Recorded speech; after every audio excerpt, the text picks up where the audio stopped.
Pinabulaanan ni House Deputy Majority Leader Erwin Tulfo ang pahayag ni VP Sara Duterte tungkol sa planong impeachment laban sa kanya. Ayon kay Congressman Tulfo, hindi niya alam kung kanino nakuha ni Vice President Duterte ang ugong na impeachment. Mismong si House Speaker Martin Romualdez umano ang nagsabing hindi ito totoo at hindi rin iniendorso kung sakali sa mababang kapulungan ng Kongreso.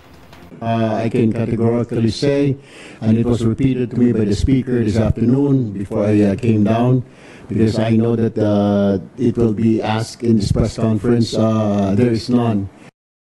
Una rito, sinabi ni VP Sara Duterte na hindi siya nababahala sa umano'y nilulutong impeachment move laban sa kanya at hindi rin umano kawalan sa kanya ang posisyon kung sakaling matanggal siya rito. Pinag-uusapan nila, kahit na i-deny nila, pinag-uusapan ng members of the House of Representatives.